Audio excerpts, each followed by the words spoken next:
Bem-vindos ao Da Capa à Contra Capa. Um novo estudo da Fundação Francisco Manuel dos Santos faz uma análise inédita sobre a estabilidade das políticas públicas em Portugal entre 1976 e 2020, para saber como vão mudando as políticas públicas em Portugal. Os investigadores António Tavares, Patrícia Silva e Pedro Camões analisaram, por exemplo, a reorganização de estruturas públicas, a distribuição orçamental e as escolhas das lideranças. Como podemos aferir as mudanças de políticas públicas através destes indicadores? Qual é, por exemplo, o peso da ideologia e as distinções entre políticas de esquerda ou de direita? É o tema do Da Capa à Contra Capa desta semana, parceria da Renascença com a Fundação Francisco Manuel dos Santos. Ouvimos neste espaço Patrícia Silva, da Universidade de Aveiro, uma das coautoras deste estudo, e ainda Ana Lourenço, professora e investigadora da Universidade Católica Portuguesa. Muito obrigado pela vossa disponibilidade. Vamos à nossa conversa, de uma forma remota entre os três aqui nosso programa desta semana. Não posso deixar de começar pela autora, Patrícia Silva, coautora deste estudo. Este estudo, à cabeça, tenta olhar para a mudança das políticas públicas em Portugal, mas talvez fosse importante perceber como é que pretendem aferir essa mudança. Essa mudança tem por base, digamos, indicadores que são ferramentas que os autores decidiram usar, no fundo, para aquilatar dessas mudanças de políticas públicas.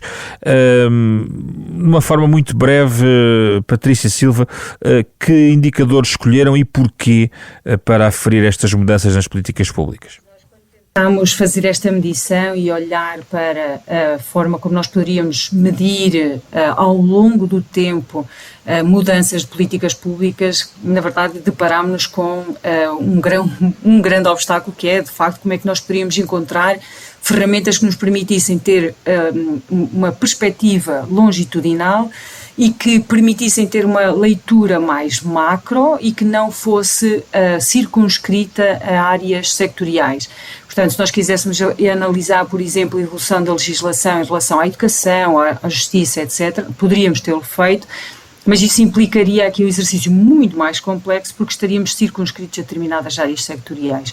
Nossa leitura mais macro olha, em particular, para a forma como nós podemos deduzir padrões de mudança e continuidade destas políticas públicas quando analisamos a forma como os diferentes governos olham e se articulam com a administração pública. E é por esse motivo que nós olhamos para um indicador, é a forma como os executivos mudam nas estruturas da administração pública, portanto, se extinguem entidades, se criam entidades, se fundem entidades, à semelhança daquilo que nós vemos em relação à composição ministerial, em que nós notamos quando se cria um novo ministério, ou quando se juntam ministérios, isso dá-nos alguma indicação sobre as prioridades políticas do Executivo. Da mesma forma, entendemos o mesmo indicador para olharmos para as estruturas da administração pública. O segundo indicador é a distribuição das dotações orçamentais para as agências da administração pública. E, portanto, esse é um indicador que volumes maiores de financiamento sugerem maior prioridade política e cortes sugerem perda dessa prioridade política. E, por fim, olhamos para a nomeação dos dirigentes, porque, na verdade, este é um indicador que nos permite sinalizar a vontade de alinhamento ou de realinhamento das estruturas da administração pública perante o Ministro e, portanto, perante também quem está no Executivo. E, portanto, temos aqui 3 indicadores que nos permitem fazer esta medição ao longo do tempo e que nos permitem, como disse, ter aqui alguma perspectiva mais macro sobre esses padrões, sobre ruptura ou continuidade nestas políticas públicas. Antes de irmos a algumas conclusões, porque agora vamos perder aqui algum tempo consigo, Patrícia Silva, naturalmente, sim, mas antes disso eu gostava só de sublinhar um ponto que deixou aí referido e que me parece importante. É verdade que há muitas vezes mudanças nas políticas públicas que podem ser aferidas por outra forma, e sublinhou algo importante, é que a produção legislativa poderia dar sintomas, ou pode dar sintomas, em relação a essa mudança de políticas públicas. Seria mesmo impossível fazer uma análise da produção legislativa, porque, e entrando agora um pouquinho numa das conclusões, quando concluem que há uma certa estabilidade nas políticas públicas, ela é aquela que se afere por estas três ferramentas. A legislação pode trazer sintomas em sentido contrário, certo?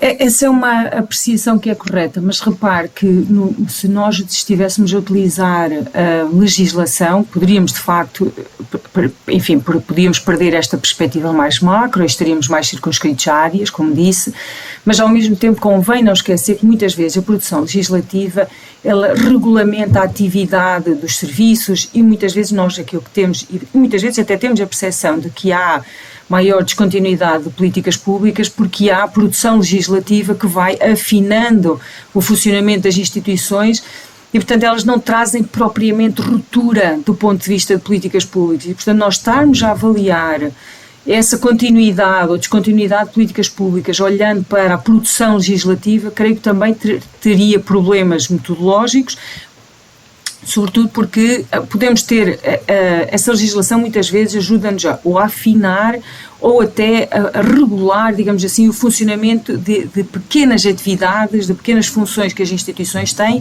e que não necessariamente se convertem em grandes mudanças de políticas públicas. Estas ferramentas sinalizam-no, diria, melhor do que a produção legislativa. Então vamos à questão da tendência de estabilidade. Ao contrário do que é a percepção comum, e isso é verdade, de facto tem-se a noção de que há uma descontinuidade em algumas políticas, mas aqui o estudo revela exatamente o contrário. Professora, pode explicar?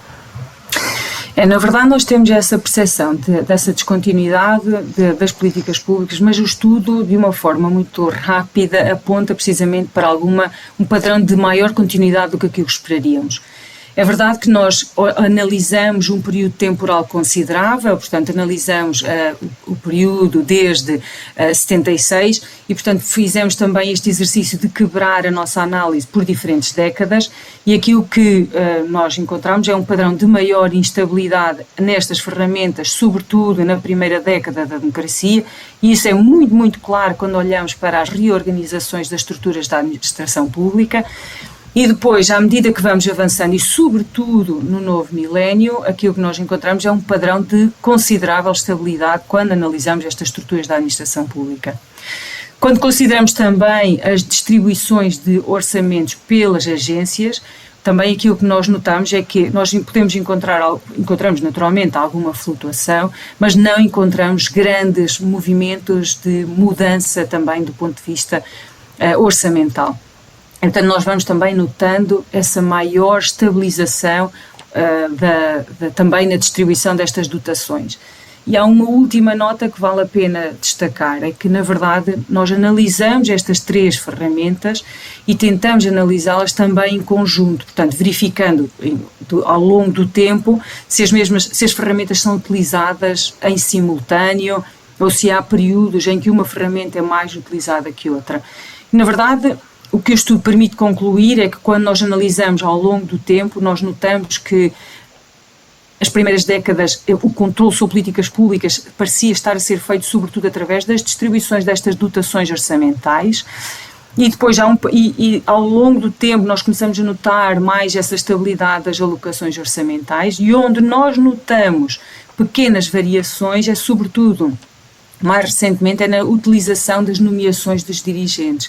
Portanto, o estudo parece apontar para esta ideia de que estas três ferramentas sinalizam mudanças de políticas públicas, mas ao mesmo tempo, em diferentes períodos da nossa história, os executivos vão olhando para cada uma destas ferramentas e, portanto, não as tocam todas ao mesmo tempo. É como se fosse uma orquestra em que as diferentes ferramentas vão sendo tocadas em momentos muito específicos e no último milénio aquilo que notamos é que os picos que nós vamos encontrando de mudanças, eles parecem estar a ser movimentados sobretudo por estas nomeações de dirigentes e já não tanto por mexer na administração pública ou por mexer nas alocações orçamentais. Temos aqui uma leitura global, depois já vamos a algum detalhe. Convoco então Ana Lourenço, da Universidade Católica. Qual é a sua primeira leitura sobre os resultados deste estudo, para já? Muito obrigada desde já e felicito a equipa que elaborou este estudo, extremamente interessante, portanto foi um gosto lê-lo. Há muitas questões que este estudo me suscitou. Uma delas suscitou-me curiosidade pelo seguinte: para conseguir perceber, a partir da leitura do estudo, que o género de mudanças a que os autores do estudo chamam mudanças maximalistas, ou seja, aquelas mudanças em que se utilizam as 3 ferramentas que a professora Patrícia esteve a referir, parecem ter ocorrido em alturas em que há alguma pressão externa para a mudança, ou seja, uma pressão que não é apenas relacionada com a alteração da cor política do governo do momento, mas também por atores externos que de alguma forma estimulam ou puxam esta mudança. Fiquei com essa intuição, mas se a Patrícia conseguisse dar a sua opinião, acho que poderia ser muito interessante para nós. Essa é uma avaliação correta, na verdade. Aquilo que o estudo que sugere é que, na verdade, nós temos uma série de variáveis que nos ajudam a compreender esses padrões de mudança, mas a verdade é que a existência de fatores externos, quer quando consideramos momentos críticos do processo de integração europeia, quer quando consideramos fenómenos mais como crises económicas, estes são fatores que de facto nós identificamos como serem preditores, portanto variáveis que ajudam a explicar de facto estas mudanças que encontramos na administração pública. Professora Ana Lourenço, pode continuar. Posso continuar, muito claro. Obrigada. E há de facto esta conclusão que a Patrícia também referiu, a nossa percepção de que há muita mudança em políticas públicas e que afinal se nota mais estabilidade do que propriamente mudança. E eu própria tinha essa impressão de maior mudança do que efetivamente a continuidade que assinalaram.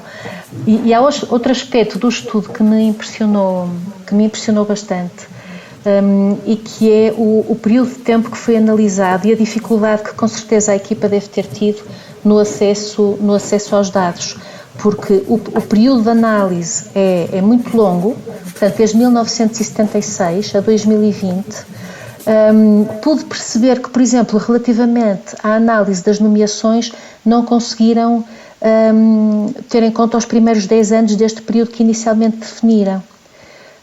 E era interessante tentar perceber um bocadinho porquê. Patrícia Silva?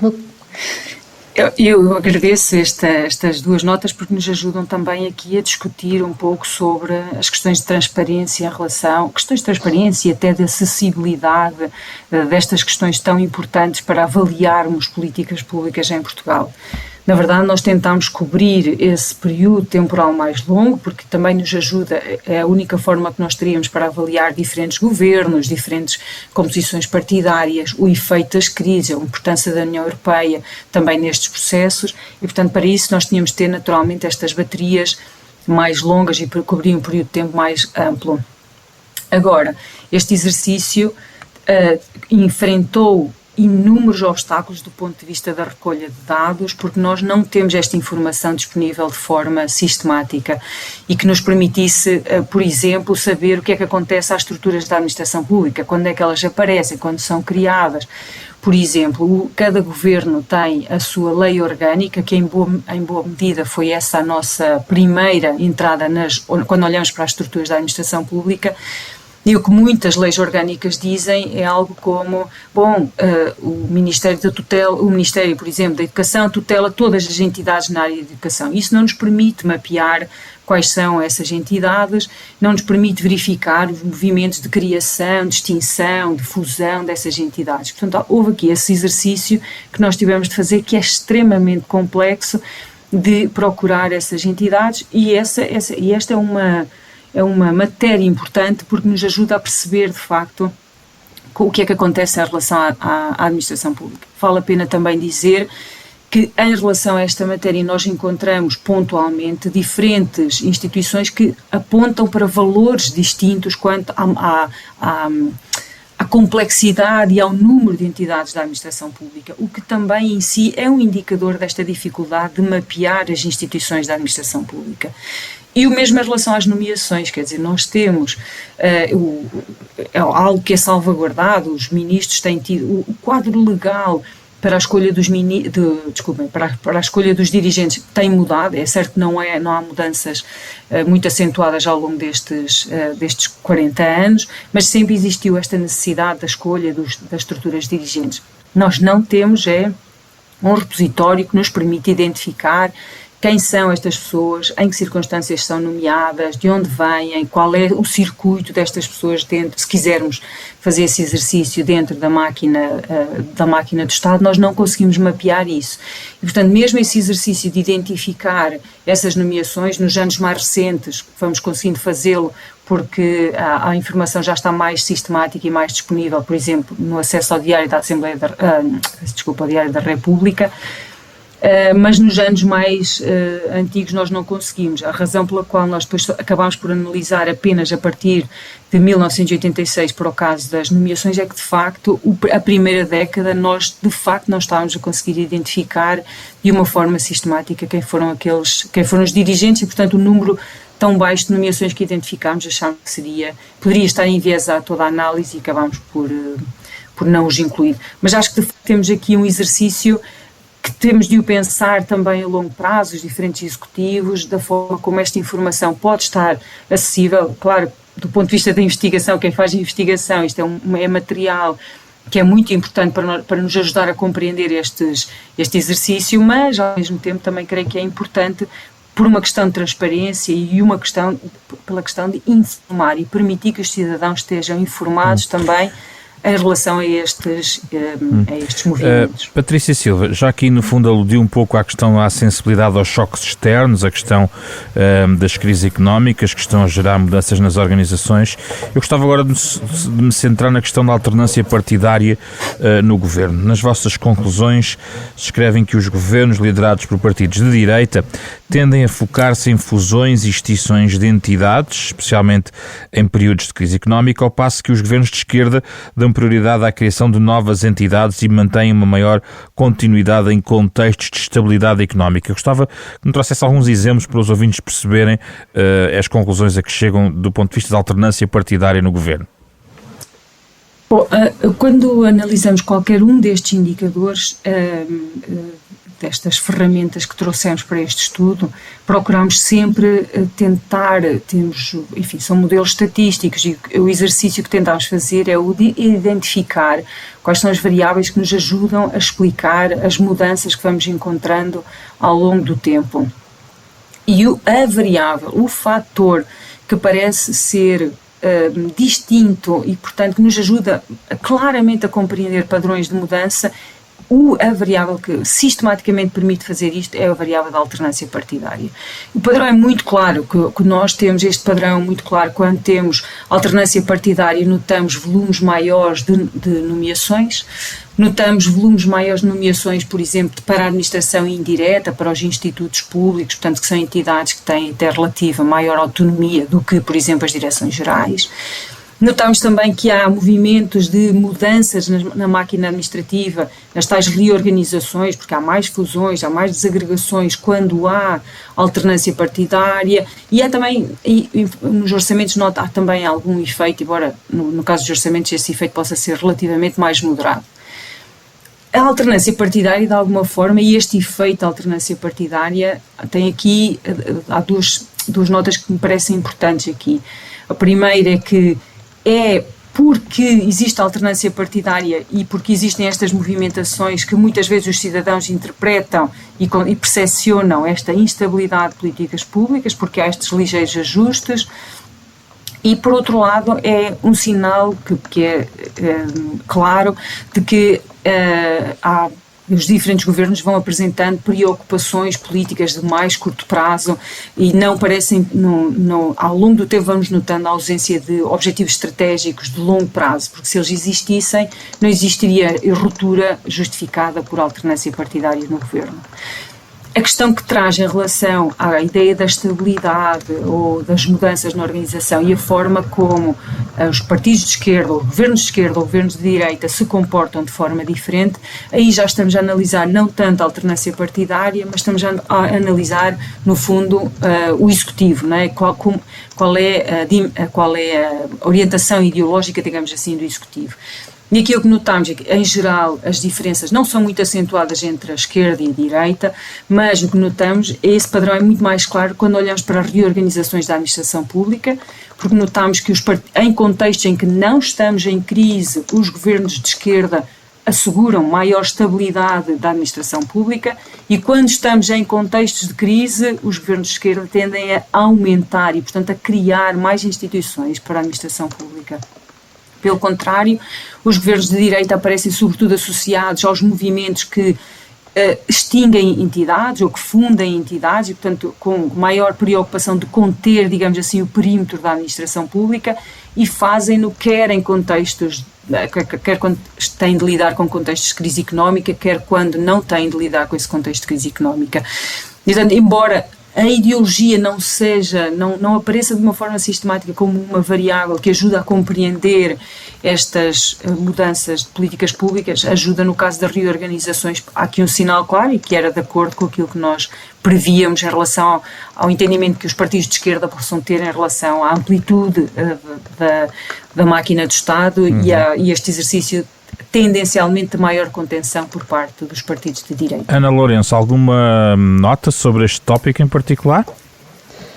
Não, há um tópico interessante aqui, relativamente também a esta questão da alternância, que é o facto de, ao nível das nomeações nos períodos de transição política, o estudo ter chegado à conclusão que há uma maior incidência destas nomeações nos setores sociais do que propriamente nos setores técnicos, ou seja, em setores como a educação ou a saúde, do que em setores, por exemplo, como o transporte, os transportes. E isso suscitou-me alguma curiosidade, porque são setores tão sensíveis que o facto de nós termos continuidade na competência técnica de quem assume, portanto, a dirigência a dirigência no sentido a dirigência das entidades que depois implementam as decisões de política pública que são tomadas pelo Governo. Isto suscitou-me alguma perplexidade e se fosse possível a Patrícia também partilhar um pouco sobre isto, era interessante. Não sei se o José Pedro sentiu o mesmo, mas é uma intuição interessante, em setores tão sensíveis, serem precisamente aqueles onde há maior incidência de nomeações em períodos de transição. E eu queria só juntar, para Patrícia juntar na sua intervenção, uma outra nota que tem a ver com o seguinte: houve um aumento, digamos, da estabilidade das organizações da administração, muito consistente, eu diria, não sei, talvez nos últimos 15 anos, desde o segundo governo de José Sócrates, onde essa estabilidade é muito maior do que nas décadas anteriores e, apesar de ter algumas variações, a verdade é que está sempre acima de 70% e geralmente nos 80%. Gostava também de ouvir sobre isto.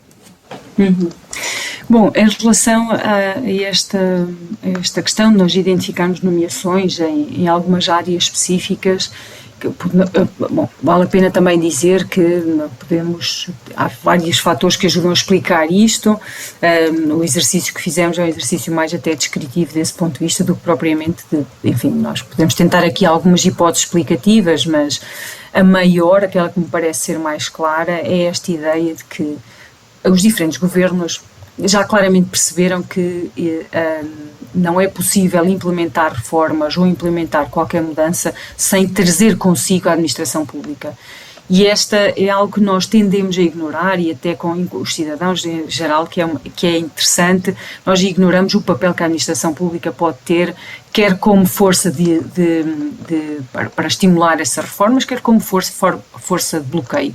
Isso é claro, quando nós analisamos e lemos relatos de ex-governantes, esta ideia de que a administração pública é uma peça que não pode ser ignorada nestes processos, isso é algo que é muito, muito claro. Ora, o que é que acontece quando nós olhamos para este exercício que os diferentes executivos têm de fazer para olhar e controlar de alguma forma a máquina administrativa, utilizar estas ferramentas. E o que nós notamos é que nas áreas sociais há relativa estabilidade quando nós analisamos as estruturas da administração pública e, portanto, não havendo utilização dessa ferramenta específica para conter, para controlar as estruturas da administração pública, não havendo também grandes flutuações nos orçamentos, a estratégia para, de alguma forma, controlar o exercício das funções e o trabalho destas entidades é através das nomeações. E é por esse motivo que nós identificamos esse volume de nomeações também tão acentuado para as áreas sociais. Ou seja, por exemplo, também, os Ministérios da Saúde e Administração Interna tendem a apresentar menor volatilidade orçamental. É um dos exemplos que traz aqui no estudo, certo? É isso. Nós não identificamos grandes flutuações nos orçamentos e acho que vale a pena. Essa é uma nota muito interessante que ontem, quando fizemos o briefing, como estávamos há pouco a conversar, uma das notas é que nós, embora possamos ter os diferentes governos a dizer que a sua grande prioridade é a educação, a sua grande prioridade é a saúde ou o que for, raramente isso parece converter-se em volumes de dotações orçamentais excepcionais e, portanto, aquilo que nós notamos é, de facto, essa maior estabilidade do que tínhamos previsto. E depois, acho que vale a pena também aqui, em relação a esta segunda questão que coloca, sobre a ideia de que nas últimas décadas nós temos muita estabilidade do ponto de vista das organizações da administração pública. É claro que no período mais inicial da nossa democracia, naqueles primeiros 10 anos, encontramos muita instabilidade, porque é natural, estávamos a tentar adaptar a administração pública a uma estrutura mais moderna, mais democrática, criámos o Serviço Nacional de Saúde, há um conjunto de instituições que naturalmente tinha de ser criado naquele período e que esses ajustes são muito naturais nessa altura. No último milénio, na verdade, nós identificamos padrões de muita estabilidade. Como disse, mais de 70% das entidades nesta altura mantêm-se estáveis, portanto nós não notamos essa flutuação tão grande. E o que é certo é que, na verdade, há custos associados a mudanças destas organizações, porque fusões implica redistribuição de tarefas de cada uma das entidades, o mesmo para as desagregações. As extinções, então, são um processo legal e administrativo que é bastante complexo, e, portanto, estes fatores também ajudam, de alguma forma, a explicar essa maior estabilidade. Isso não quer dizer que não tenhamos momentos muito específicos em que essas reformas foram feitas e essas aparecem como a Ana Lourenço ainda há pouco destacou, sobretudo explicadas por crise. Nos contextos de crise essas variações notam-se, basta que se olhe para o governo de Passos Coelho e a forma como nós aí notamos proporções de mexidas na administração pública muito mais acentuadas. Há um tópico aqui importante para ambas que gostava de levantar. Se nós estamos a falar, por exemplo, nos estudos de caso relacionados com, não estudos de caso, mas estudos relevantes que o relatório nos traz sobre as reorganizações da máquina pública. Tivemos o PRAS, tivemos o PREMAC e agora volta a falar-se de reforma da administração pública ou desburocratização. O que é que o estudo nos diz nestas décadas sobre a forma como se tenta reorganizar a máquina do Estado? Comece por si, Patrícia, e depois gostava de ouvir Ana Lourenço.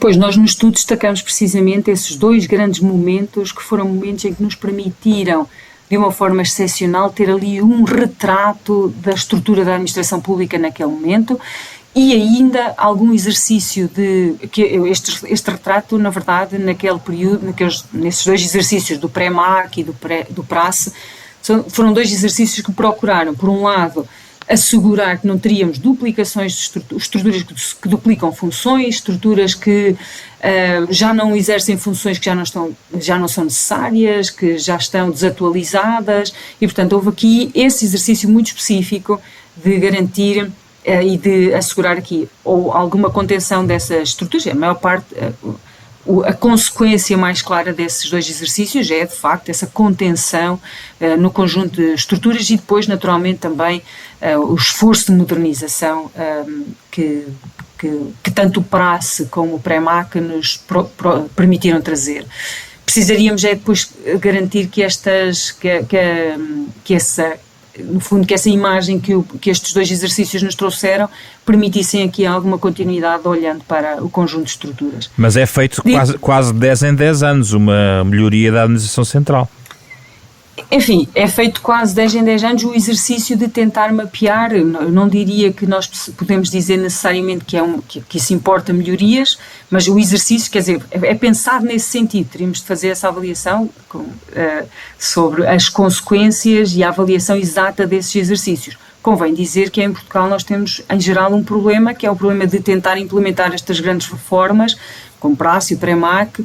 Elas têm algumas consequências, nomeadamente, por exemplo, na contenção das estruturas da administração, mas depois não foi, de facto, feita a avaliação das consequências em termos do funcionamento dos serviços, em termos da provisão de serviços aos cidadãos. Portanto, é necessário fazer aqui e raizar aqui alguma cultura de avaliação também dos resultados de grandes reformas. Essa é uma das recomendações que trazem no sentido, e isto é um ponto importante, porque não vale a pena estar avançado também com grandes programas de reforma administrativa para depois não fazer a avaliação do que foi feito. É isso que está a dizer, não é?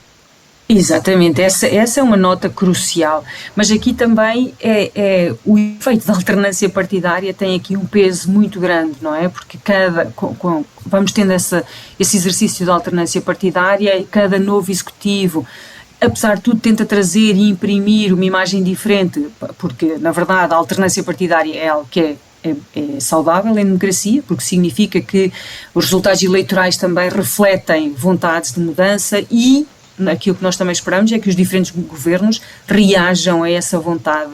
E, portanto, esses ajustes são sempre... Há aqui também uma dimensão positiva quando analisamos esses ajustes, porque significam que há essa reação em relação aos resultados eleitorais e aquilo que são as preferências dos cidadãos. O problema é que depois isto está associado a uma tentativa de mudança das estruturas ou das estruturas dirigentes e isso impede que se crie aquilo que nós chamamos a tal memória institucional e sem essa memória é muito difícil fazermos a avaliação de políticas públicas. E não há? Portanto, diga. E não há essa memória neste momento? Essa memória é muito prejudicada por estas flutuações nestes diferentes indicadores, sobretudo quando olhamos para a tentativa de mudar dirigentes, quando mudou o executivo, estas pequenas variações vão naturalmente prejudicando este exercício de memória administrativa e depois não existe propriamente, nós não temos essa cultura de avaliação e de reporte da avaliação e de monitorização, avaliação de grandes políticas públicas e isso é algo em que no futuro Portugal com certeza terá de apostar. Vamos ouvir a opinião de Ana Lourenço sobre este tópico. Este tema da avaliação de impacto é um tema crucial.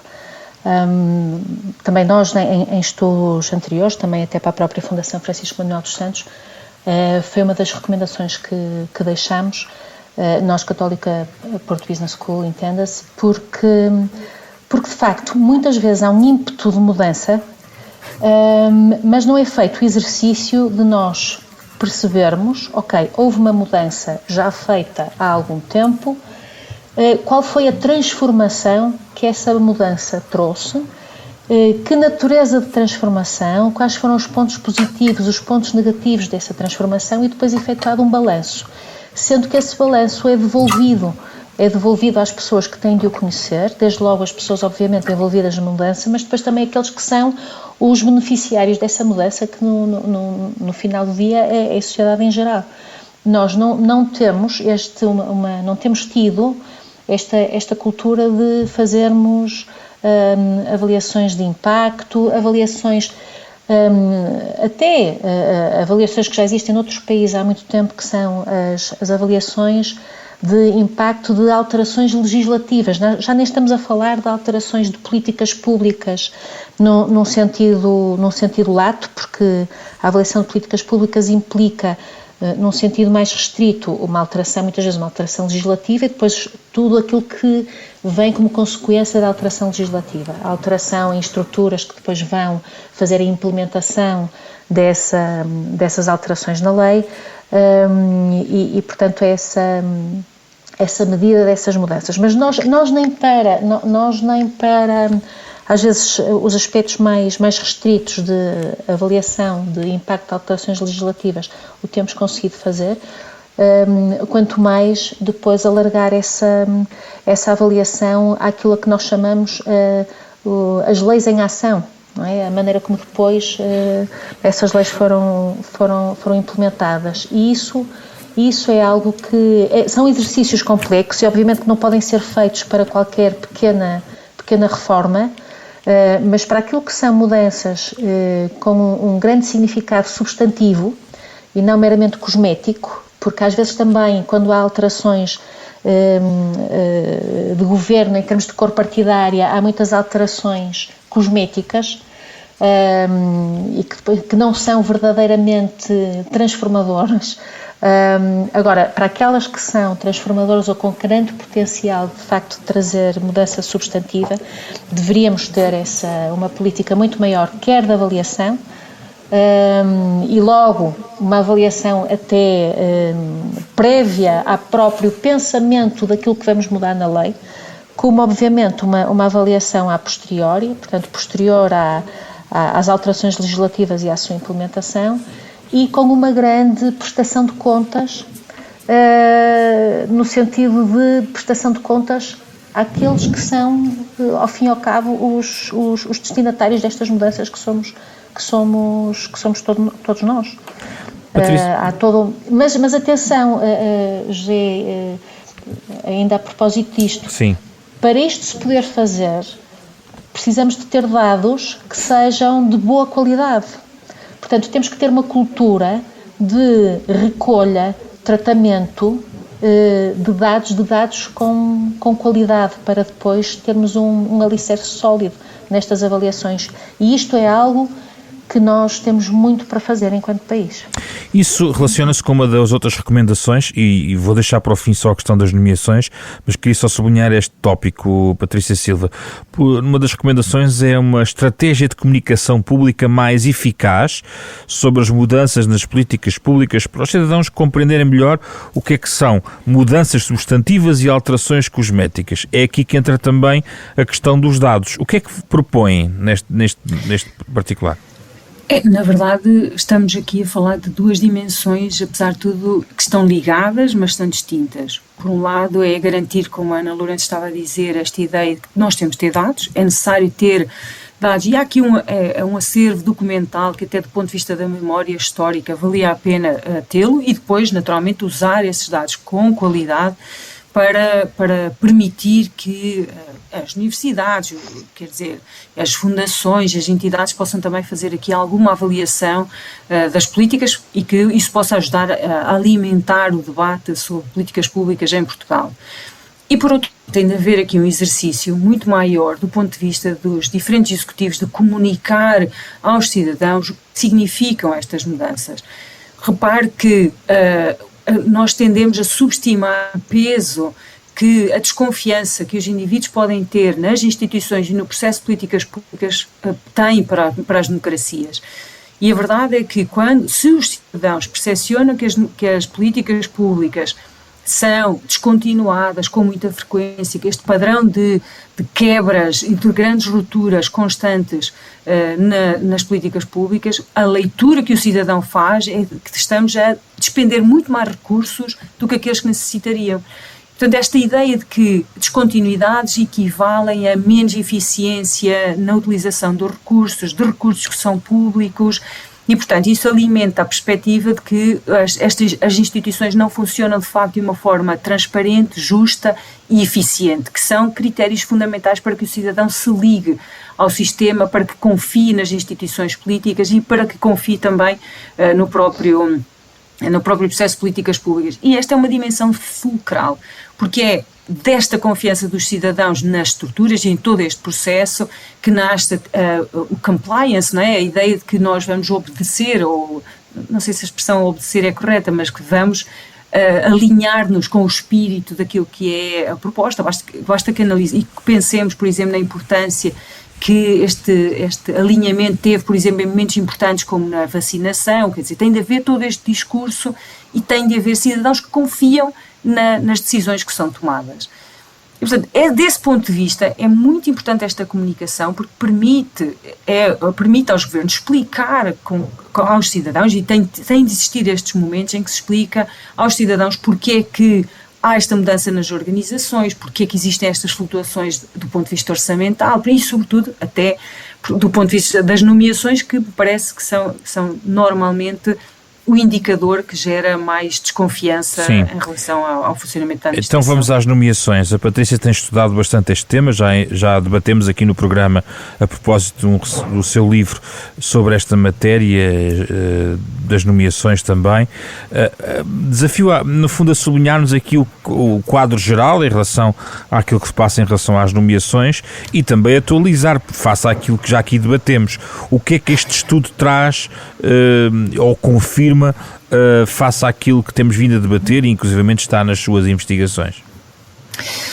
Pois, obrigada por recordar esse ensaio. Na verdade, esta bateria é aqui analisada muito numa lógica de continuidade em relação a esse trabalho que tinha vindo a fazer sobre as nomeações.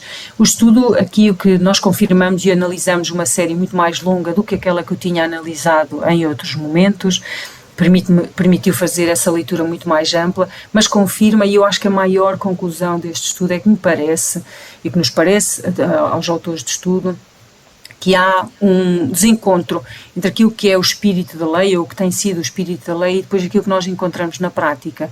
E o que nós temos neste momento no espírito da lei é esta ideia de que queremos ter uma administração pública que de facto é meritocrática, e esse ponto não é o ponto que está aqui em causa, mas é a ideia de que nós pretendemos ter estruturas da administração e, sobretudo, no topo dessa administração, estruturas que permanecem muito tempo e que não variam consoante os diferentes executivos. E essa era, aliás, até esse indicador é um indicador fundamental e que a própria CRESAP é criada com este objetivo de garantir que há um processo transparente, que salvaguarda a meritocracia na administração pública e que torna estas estruturas de alguma forma mais imunes às variações dos partidos que estão. E o que é que acontece na prática, Patrícia? Os dados o que sugerem é que a alternância partidária gera mudanças nas estruturas dirigentes. E isso é muito claro. Nós identificamos mais de 60% das nomeações que nós mapeamos durante todo o período são nomeações que ocorrem em cenários de alternância partidária completa e são nomeações que ocorrem sobretudo no início dos mandatos e naturalmente ao longo do mandato, e à medida que nos aproximamos do final do mandato, o volume de nomeações naturalmente cai. Claro que nós não estamos aqui a dizer que há este exercício constante de tentar substituir e que são os executivos as únicas entidades responsáveis por estas mudanças, porque como bem sabemos e vários dirigentes e ministros têm reportado essa ideia de que quando muda o executivo muitas vezes os próprios dirigentes colocam o seu lugar à disposição, o que também gera aqui o que pode também estar aqui a afetar estes valores que nós encontramos. Mas a verdade é que, embora nós quiséssemos ter essa continuidade, até esse exercício de continuidade e de passar a pasta, não é? Na verdade, aquilo que nós identificamos é que a alternância partidária tende a gerar mudanças nas estruturas, na cúpula da administração. Mas se o quadro é de estabilidade das políticas, mudam os dirigentes, mas as políticas mantêm-se. Pois, na verdade, mantém-se as políticas, mas ao mesmo tempo garante-se, repare que nós, para medirmos, e há pouco a Ana Lourenço trouxe essa ideia que eu talvez não tenha deixado muito clara, nós analisamos a estabilidade de políticas públicas considerando a ausência de movimentos nestes três indicadores. E, portanto, quando nós notamos que as três ferramentas mudam, portanto, há uma concepção, diria, mais conservadora do que é mudança. Portanto, aqui o que nós entendemos é que nós, de facto, notamos que há uma grande mudança nas prioridades e nas políticas públicas quando estas três ferramentas se alinham e estão as três a mudar ao mesmo tempo. E esses momentos, de facto, em que nós notamos essas grandes mudanças, aquilo que nós chamamos de mudanças maximalistas, são, de facto, muito poucos. As variações mais pontuais, que são variações mais superficiais, essas nós vamos-las notando. O que isso nos nota é que, embora nós possamos não notar variações do ponto de vista, por exemplo, das dotações orçamentais ao longo do tempo, isso não implica que os diferentes executivos não queiram garantir o controle sobre a atividade destas instituições e, portanto, não o conseguindo fazer por via dos orçamentos, até porque a lógica de desenhar orçamentos é muito mais complexa e implica a redistribuição de verbas, que é sempre um exercício muito difícil entre diferentes áreas políticas. Sim. Bom, uma estratégia mais simples de garantir o alinhamento entre o Executivo e estes braços armados que são as diferentes instituições da administração pública é garanti-lo através de colocar estas peças-chave nas estruturas, e essas peças-chave vão garantir esse alinhamento com as prioridades e garantir também o alinhamento entre o Ministro e a pasta. Vou ouvir Ana Lourenço, porque estamos mesmo a fechar sobre a questão das nomeações. Antes de passar a palavra a Ana Lourenço, só clarificar aos ouvintes algumas conclusões, de forma mais sintética deste ponto de vista. Os institutos públicos são aqueles que enfrentam mais alterações nas suas lideranças com a mudança partidária de governo. Nas direções gerais, as mudanças são menos frequentes. O recrutamento interno é globalmente o mais utilizado. Nos institutos públicos, o recrutamento externo está mais presente em comparação com as direções gerais. Os governos de direita preferem nomear para as direções gerais, os governos de esquerda nomeiam mais frequentemente para institutos públicos, sugerindo que os governos de esquerda procuram controlar um perímetro maior da administração. São conclusões deste estudo. Ana Lourenço, a sua visão sobre as nomeações para fecharmos o nosso programa. Relativamente à minha visão sobre as nomeações, foi algo que também nós, no nosso trabalho sobre o Estado regulador em Portugal, também foi objeto da nossa atenção. Também na altura verificámos que existe aqui, às vezes, este movimento, à medida que há uma alteração de cor partidária no governo, de tentativa de interferência, ao nível da cúpula de algumas entidades. É muito complicado porque, de facto, por um lado, o Ministro da Pasta precisa de ter alguém em quem confie, no sentido de quem depois, efetivamente, acaba por estar a implementar as políticas que são definidas. Mas, ao mesmo tempo, perde-se memória institucional, que a Patrícia Silva tanto falou hoje e que é importantíssima, perde-se memória institucional e, ao mesmo tempo, se isso for acompanhado de alguma escassez de formalização, ou seja, escassez de passagem de informação para documentos que estão disponíveis de cada vez que há alterações e aos quais nós podemos voltar, uma espécie de memória ou arquivo institucional, então estas nomeações podem causar atrasos muito grandes depois na implementação das tais políticas que tendem a ter até alguma continuidade. E isso é dramático. E a propósito, eu há pouco, desculpe, mas eu vou voltar a este tema dos dados, porque às vezes a sensação que também tenho é que há ótimas experiências ao nível da administração pública e da recolha e qualidade de dados e talvez essas experiências também mereçam ser destacadas. Eu vou dar-lhe um exemplo. As estatísticas da Justiça que nós temos aqui em Portugal são muito boas. Há um trabalho muito interessante que está a ser feito pela Direção-Geral de Política de Justiça.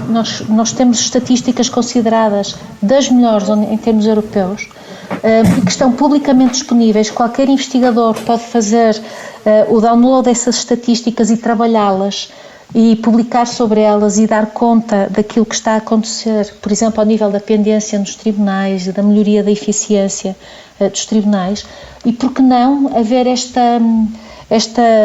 aprendizagem interministerial com aquilo que funciona bem, para podermos, por um lado, ter maior qualidade dos dados e com ele também uma maior capacidade de avaliação daquilo que está a correr bem, e essa avaliação, até porque ela também é em si mesma formalizada e consta de documentos, fazer também ela própria parte da tal memória institucional que é tão importante preservar de cada vez que há uma nova nomeação.